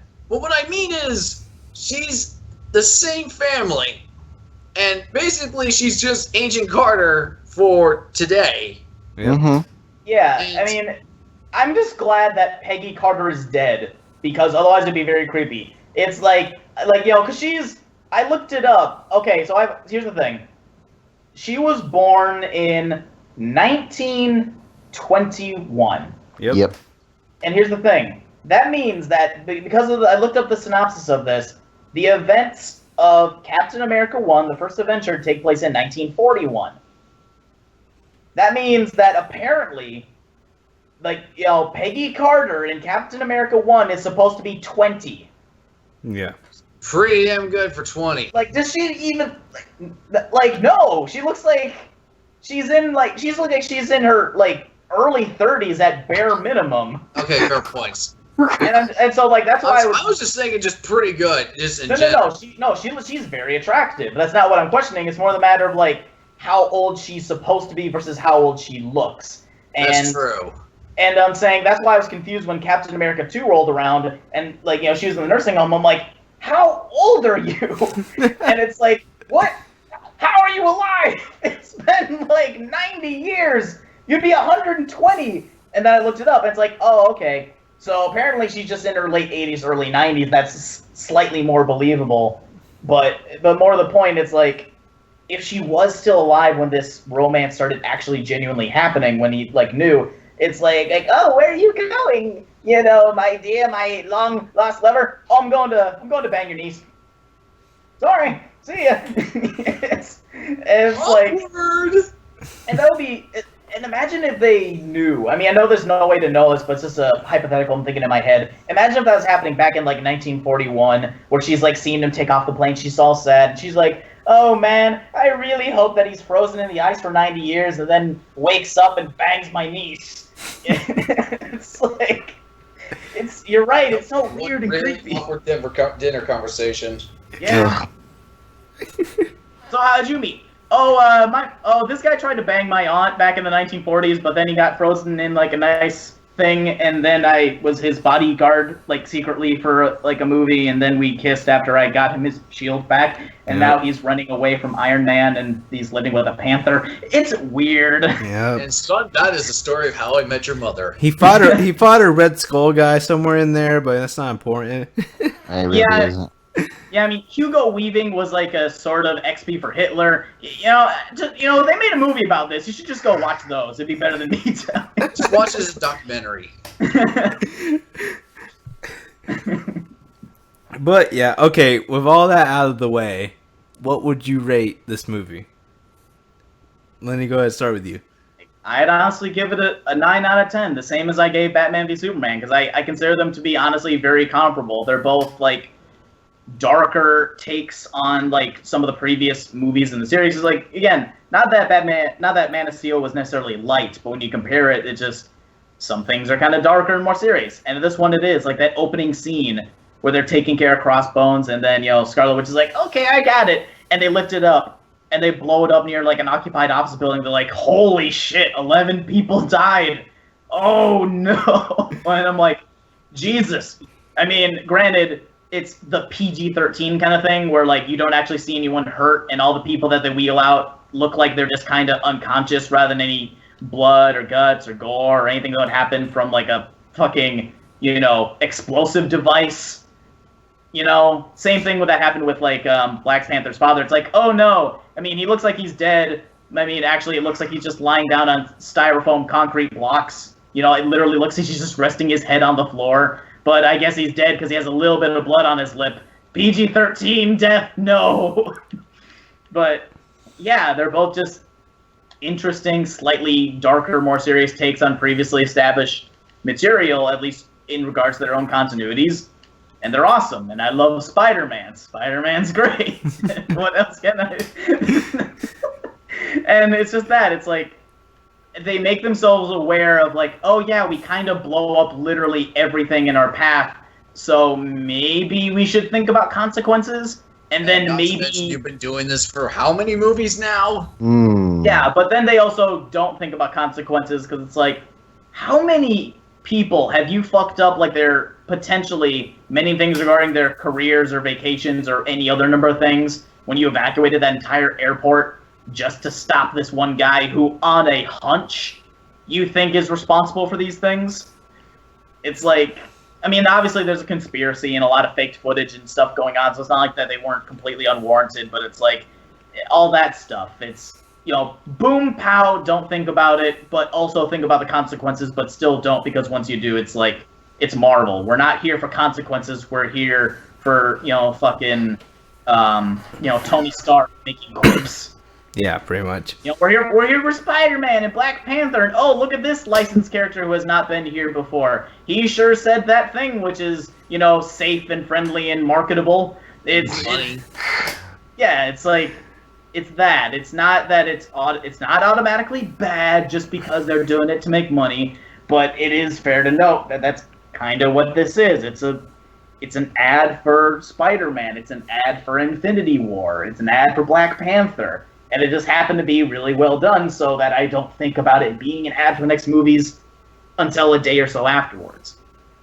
And it's just really good. You can't deny that there's great action in these films. You absolutely can't, with the exception of Black Widow, because honestly, the shaky cam on Black Widow in the earlier part of the movie was just fucking obnoxious. Yeah, it was you weird. thought that too. Yeah, I got annoyed with that too. Because, like, don't get me wrong, I'm okay with shaky cam in some instances, but it was so fucking aggressive in that one instance I couldn't take it. And they fixed it over the movie. Like, when they started doing other scenes, like that escape scene in, like, the stairwell with Bucky, not very much shaky cam. When they were in the tunnel down below, not very much shaky cam. And when they were in the final fight with, like, you know, Bucky and Captain America and Tony Stark, no shaky cam, especially during that one really intricate scene where it's, like, all three of them at once. It's, like, really, really well done. And I honestly think that they may have done the shaky cam there because, like, maybe Scarlett Johansson was sick that day, or that she's not as... Maybe she wasn't able to pull off those stunts, and the stunt actress wasn't, like, super close in appearance, so maybe they just shook it around so you wouldn't notice that it was their stunt double. Mm-hmm. I mean, I don't know for sure, but I don't know. I'm rambling way too much about this. Point is, there's a lot of aspects that I like that kind of go away from the standard tropes of the Marvel Universe, which is common. Honestly, for all the Captain America movies, I just love that it's like, you're not doing the same thing that all the rest of them are doing, even if you are still sticking to the formula. And that's really good. And I can't state this enough. Spider-Man. So yeah, I give it a 9 out of 10. I recommend it.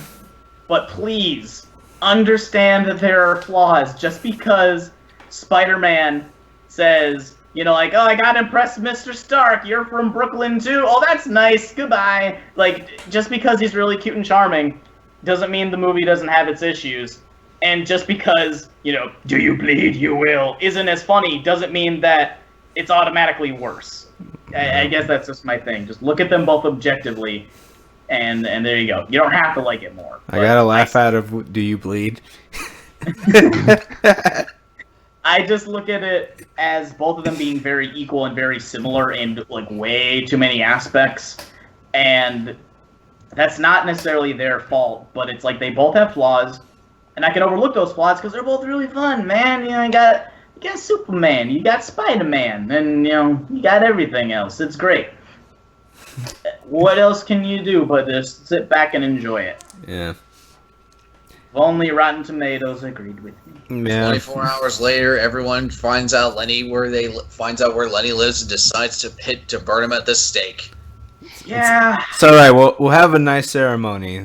I'll put flowers on screen. But okay, I guess I'll give my opinion next. I think I'm actually going to rate this twice, because purely as a movie, like, there are a lot of plot holes in it. Like, there's just some stuff that doesn't make sense, and then there's stuff that, I don't know, kind of rubbed me the wrong way.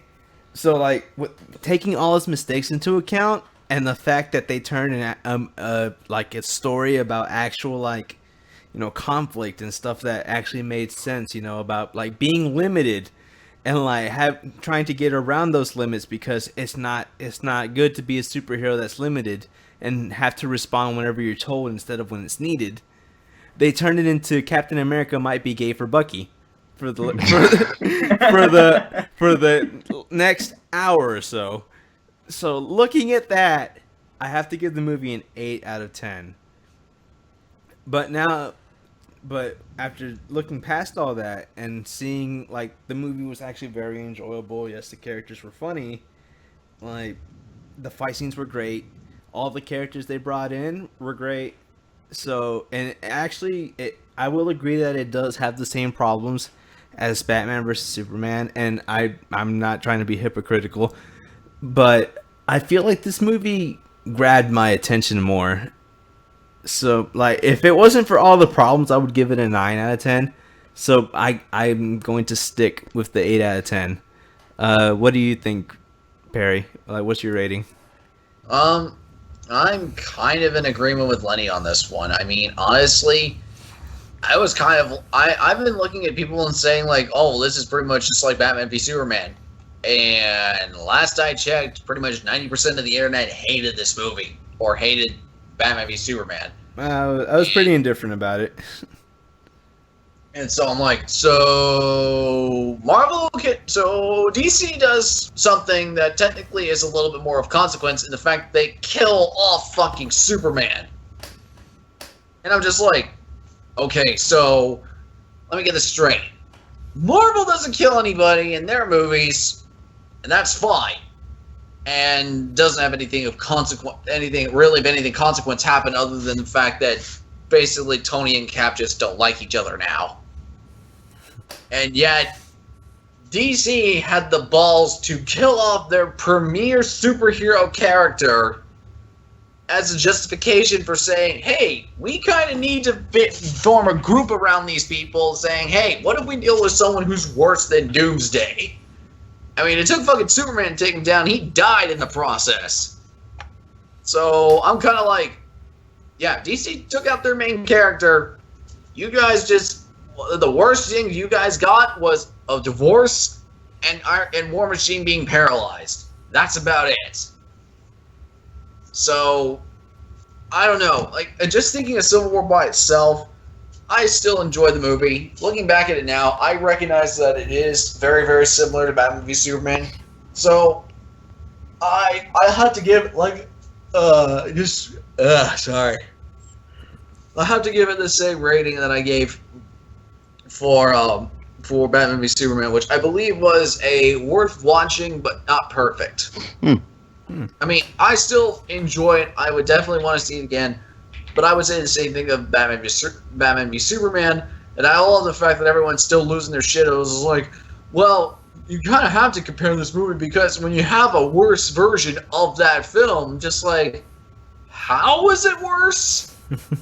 I mean... Because it's not funny, Perry. Ha ha ha. Look at what Iron Man said.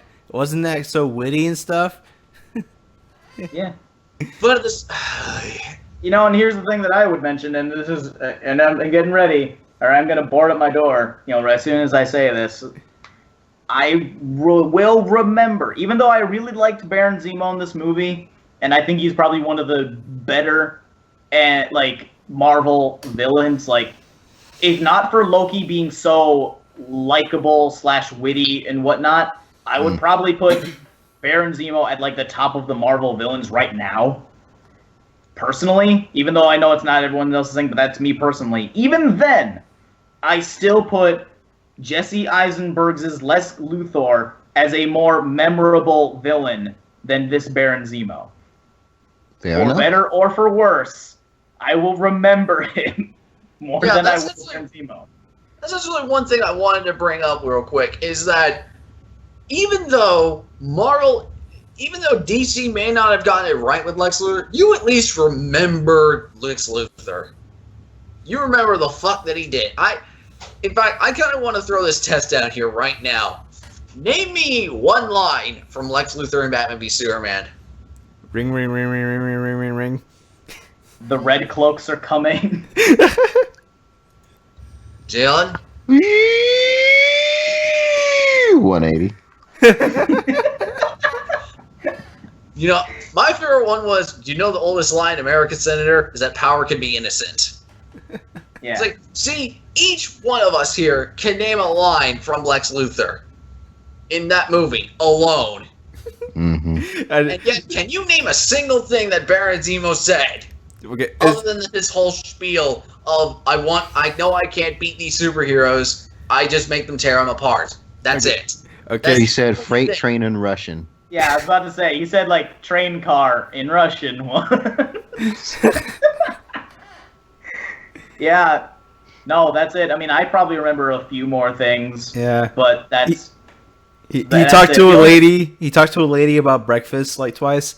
The only thing I remember is... The only line I remember is not even necessarily his line, but it's like where they say, you lost. And then he just smiles and he's like, did I? But... Yeah. Did I is not necessarily a witty or memorable line. It's just kind of a neat moment in general. So it's not quotable. I can't just walk up to somebody and say, did I? And then they'll automatically know, oh, you're talking about Baron Zemo. It's just like, they'll be like, can you leave me alone, please? Did you? See, as soon as he said that, I kind of wanted to hear a dun dun dun. Because literally, that was what I was expecting at that point. It's just like, really? So I'm going to say, like, the ring thing, I did not see it as a joke until my friend said it as his ringtone and it went off near me, and I fucking lost my shit. Just, the bell has rung. Ring, ring, ring, ring, ring. Oh, God. But go ahead. Yeah, that's honestly my rating is it's worth watching but not perfect. I still like it. I still really enjoyed it. I mean, I love pretty much every character I pretty much liked every character and hero in this movie, which is really rare right off the bat. I don't think I've had that same reaction since Guardians of the Galaxy. I'm just like, I love all of you guys. So I still would I don't know if I would say this is my favorite Marvel movie to date, but it's pretty up there. All right. Well, Jalen, what's your score? All right, you guys. I'm going to give this movie the greatest score of all time. An 8. Clearly, there has not been a higher score. Nope. I don't think I've ever given a movie a perfect 10 out of 10. It's never going to happen, man. So, all right, maybe ask the reasons why. Not even Kung Fury. Kung Fury is a special kind of movie, just like Kung Pao Enter the Fist. Which is like my favorite movie of all time. It doesn't get a score. Yeah, it's a good point, because when you have a movie that has the Kung Fuhrer, that's above criticism at that point. Exactly. But this movie, I can talk about. Yeah. So, one of the things I'm going to get right to is that I think the pacing for this movie is actually pretty well done until about the end. Because I think once we got to the end, it was kind of dragging. And I'm trying not to compare to Batman vs Superman, because I don't even remember what I gave the score for that. I might have given it like maybe a 7.5 or something like that. Maybe an 8. And even then, and I still think that's pretty generous for what I said about the movie if it was an 8. So I think it was a 7.5. But anyway, that's not what we're talking about. Everything about the movie is pretty, you know, standard good, and it's the plot. You guys already said a lot of the stuff I would like to say. Specifically for me, though, I think what is what it sets up for Tony's character. Because honestly, Tony has to make the most important decisions in this movie, besides maybe Vision about his use of powers. And, you know, Rhodey learning to walk again. But the implications for Tony is great, because honestly, I'm going to let you in on a secret here. I don't like Tony Stark. He's a dick. He is a dick. Not to mention he makes everyone constantly pay for his fuck-ups. Yep. Exactly. But no, you guys need to be controlled. I was like, no, you're the one who needs to be fucking controlled, man. So where they go from here, you know, is it an up? Is it a down? Will I continue to not like his character? This all depends on the writers and where they're going with this nonsense. The next episode. Sorry. Couldn't resist. That's fine. I do kind of wish we could have gotten a fight with those 5 Winter Soldiers, but there wasn't enough time for that. They did the right decision in getting rid of them in the weirdest way fashion of shooting them. As much as I like Baron Zemo, I'm waiting for the day we get another Marvel villain that's closer to themselves in the comics. Because even Ultron was like Robert Downey Jr. in a robot suit. Wait, what? That's James Spader. With James Spader's voice. Yeah, that's honestly, as much as I'm sorry, I don't mean to cut into your thing. I only like Ultron because I like James Spader. That's pretty much it. Yeah. So. Maybe Baron Mordo will be more like Baron Mordo. Dude, you have no idea how much I hope so. Maybe Thanos will give him like his suit and go like, "You are Baron Mordo now." No, that's no. That's Dormammu's shtick. I know, but they haven't even as much as mentioned Dormammu, so Yeah. I hope so. Well, yeah, because it's like, because then you'll run into the same criticisms that people had with like Batman v Superman. Like, you can't just have the biggest villain ever in the first one. You can't have Doomsday. So they might say like, oh, you can't put Dormammu in the first one. So, yeah. I mean, I don't know because I don't read Doctor Strange. I don't know for sure, but maybe it is good. Maybe it's bad.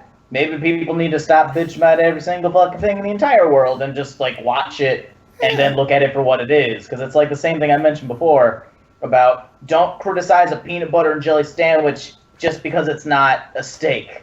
And that's what I think people had with Batman v Superman. It's like, you didn't joke around a lot and I wanted jokes. And it's like, are you saying that the jokes were bad? It's like, well, no. I mean, when they made a joke, it, sometimes, it was generally pretty good. And it's like, okay, so the number of jokes that succeeded was relatively high out of the ones that we attempted, and yet you're still saying that it was bad. And then it's like, oh, yeah, but I still want a steak. Yeah. I'm pretty sure I'm still gonna enjoy Doctor Strange. Shuma Gorath would have been awesome, but I'm sure the movie will be fine. Yeah. Yeah. Shuma Gorath's too OP for the first movie anyway. It's true. It's gonna mess with the origin a little bit, but what can you Sorry, do? man. It's just a huge Doctor Strange fan. I'm just like, I really don't want them to fuck this up. Well, we're already knee deep in changes. They changed the gender of the Great One, and they changed the villain. Shuma Gorath's not gonna do him in, so you might as well start coping with the changes. No, what I mean is, I'm okay with the changes they've made so far. I just want them to do them justice. Like, I just want. Look, I'm okay with Doctor Strange with the Ancient One's changes. I'm okay with that because I understand why. Yeah. Because really, if it was, people would have been bitching a fit and saying, "Oh, you're stereotyping Asians." So it's like, what the fuck do you want? You want accurate comic book representation, or do you want something that doesn't piss off people of China? Yeah. Yeah, did we ever discuss that on the podcast about that? No, we haven't. Like, to put it in short, and Perry might be able to go in more detail about this, essentially they changed it because they said the original, Ancient One would have probably been seen as a very, racist caricature of a Chinese man, and they wanted to avoid that, so then, and then the other thing is, also consider that a major market for these movies is China, and they said that if they were to do something do what he's supposed to be, which is make him Tibetan, that's a huge, red button issue for a lot of Chinese people. And they'd be like, oh, well, either we'll choose not to distribute your movie because you made this shit political, or alternatively, people will not go and see the movie because it has somebody who they just don't want to acknowledge. You are not a person who we want to acknowledge because fuck that. And then if they just say, oh, well, don't say they're Tibetan, make them Korean or Japanese, and they'd say, well, people would still call us racist because then we're just saying, oh, all Asian people are the same. Whatever country is fine. Yeah. And so literally every single thing would have gotten it bad in regards to doing it. So the only thing they can do is something that is very comparatively non-offensive, which is basically change the gender, change the thing, not because you're whitewashing, but because everything else would be seen as potentially offensive. Yeah. And it's on top of that, a lot of people in Hong Kong specifically have a lot of British influences. So having a British actress or someone who is in the movie supposed to be of British descent is a smart choice because that's a major city in China. And that you can get a lot of movie ticket sales there. Yeah. I mean, granted, we shouldn't necessarily have to do all this political maneuvering just to get people cast in a movie. But on the other hand, if it's what gets it made and gets it funded, it's a small sacrifice to make for the rest of it. Yeah. Oh, I understand these type of changes because there's reason behind them. Yeah. But like stuff like about like Civil War being 75% about Bucky, like Yeah. was that necessary? Like they No. No, was the whole like there's this bill that's gonna limit us probably like not enough to carry a 90-minute runtime. apparently not. Yep. Oh God, Yeah, I understand changes if they're needed. If they're done just to sell tickets and like just to like I don't know, like it's just weird. Like I don't like change unless it's necessary, Yeah. I guess that's the point I'm trying to say. I knew the movie wasn't going to be what it was what it was in the comics because they didn't have all the licenses. But I kind of wanted the movie to be mostly about what it's named after. Hmm. Hmm. But we still got a great movie, so I'll let it go. But now, what's the next superhero movie you're looking forward to? Suicide Squad. Yeah, and then also I don't know how excited I am for it, but X-Men Apocalypse comes out soon, Oh yeah, so I, that's I'm the thing. I'm definitely going to worried. go see that. I am I'm also wor- worried. No, I'm worried because apparently some of the reviews for it aren't exactly glowing That's right why now. I'm worried for it. Then again, reviews weren't glowing for Batman v Superman, and I really liked it. So who knows? If any of those reviews talked about Apocalypse being Ivan Ooze, I agree with that. Well, The that's movie should yeah. be burned at the stake for somebody looking like Ivan Ooze. X-Men Presents The Revenge of Ivan Ooze may or may not be a good movie, but I want to see it first. Just to see how bald James McAvoy and Ivan Ooze happen to fight. Yeah. What was the name of that article that I shared with Oh yeah, it's like a franchise killer or something. Yeah. It was something along the lines of that. And I didn't even read it, man. I'm No, not. I'm not gonna let I it read it. persuade my opinion. It's all rhetoric. It's all, oh, this movie is so it's bland and boring and unexciting, and they don't listen to anything. They're just like, oh, this movie needs to evolve and get with the times, or just needs to die out. And I was like, what? Wait, how? Like, list a specific example, because the only thing they said is it should be more like Civil War, and they don't list how and why it should be more like Civil War. With like specific instances, it's like, oh, that movie wasn't boring, and I'm like, you're correct, that movie wasn't boring, but I can tell you why it wasn't boring. It's because it had really funny lines, and it had some decent character moments, and it had some great action, and then they just say, oh, it's shallow, and it's just trying to set up, like the next movie, and it's like, That's all Civil War did. yeah, it's like I always say that whenever somebody says something and I don't see or hear any evidence, it's like, for instance, and here's the thing, they already gave a spoiler warning, and it's like I try to avoid them too, but it's like I didn't skim over enough to where I felt like they were missing any of their points. It was basically where they had the opportunity to say any spoilers they wanted, and yet they said nothing about the film. I feel like this is an instance of one of those reviewers who goes into a film already gonna hate it, and then they just sit there tweeting the whole time, talking about how boring the movie is rather than actually watching it, and then they leave and say, well, that sucks, can't keep my attention at all. And it's like, do your job, please. That's all I want. If it's not one thing, it's the other. This is the thing. And I was going to mention this before with Doom. I'm glad you guys are liking Doom, but I'm hesitant to buy it because they didn't release review copies until the day it came out, and that seems like an insincere thing. Because that means no one could get a review out until after everyone already had bought it or had their pre-orders accepted.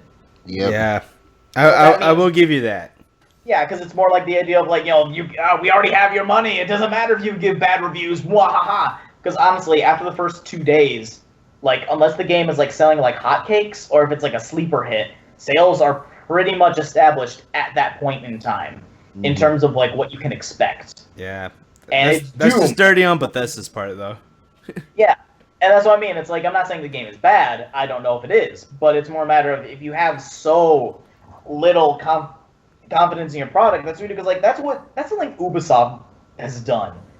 with some of their games. They just like they don't release it until like the day of or the day after, and they're like, oh well, our company policy, derpy derpy do. When in reality, it's like our game sucks and we still want people to buy it. And here's the thing, that's why I'm really confused. I'm like, I don't know if you guys have played the multiplayer or not, but apparently everyone is saying the single player is like it's ambrosia. It's like taking all the actiony goodness of the entire series and mixing into like a pot of honey and drinking it all at once. Yep, and, that's what that is. Yeah, and it's I mean, you paraphrase a little bit from that, but yeah, I'll say multiplayer is fine, standard shit. Deathmatch, team deathmatch, shit like that. Not exactly my cup of tea, but still enjoyable. Yeah, and that's cool, but it's more a matter of like if you want people to be able to have faith and trust in your product, give out review copies. Yeah. Especially when you consider that they're saying like, oh well, we couldn't do that because we don't have multiplayer ready. It's like, oh yeah, what about the multiplayer beta? Yeah. And what about any other game? Like fucking Dark Souls did that shit. They gave out their game like a week or two early. Even though they said there wasn't anyone to play the multiplayer thing, they still gave it out. Even though there are always issues on day one with certain things that people will exploit. They got that shit out on time. And id From hasn't been around for as long as id. And even though Dark Souls is a very popular game, it's not quite as high profile in like the public eye as say Doom is right now. So they should have had their shit together, and they didn't. And it makes me feel like it's insincere, and I'm just confused because the game seems like decent quality. So why do you hide that shit? Like I said, I think it was more. I think that was more having to do with Bethesda more than id, honestly, because Bethesda is publishing the game, and I think one of the biggest reasons was I think Bethesda knew that they had to compete with Uncharted 4. Because Uncharted 4 only came out, 3 days earlier? Yeah. Yeah, so I think that Bethesda thought that any bad press before the game actually came out would hurt sales. I'm not saying it's a good thing to do. It honestly isn't smart because it makes people question the quality of the game. Yeah. But I think that was, a leading decision, a leading factor in the decision to not send out review copies because they had to compete with Uncharted 4 on that same release week, which is weird when you think about it, because back in the 90s, Doom was so big to think about, and thinking that it has to fear Uncharted nowadays is a little odd. That speaks volumes about how popular / good Uncharted is. Yes, it does. But I think we should end the podcast now because we've been on the call for well over 4 hours. Oh boy, we're back to our usual time slot. We had a lot to talk about this time, though. Yeah, we did. So we'll save this what the fuck story for next time because it's not going anywhere, honestly. It's not going to impact any of you guys. I assume that our audience should we just mention the headline or should we save it for next time? We'll save it for next time. Okay. We'll double up on stories if we have to. Look forward to it. All right, so just like, comment, subscribe. Let us know what you think of Civil War and what you would rate it. And if you have any questions or any statements you want to say about the articles we talked about, feel free to leave them in the comments. So thanks for listening. We will see you guys next time. Goodbye. Bye. Bye.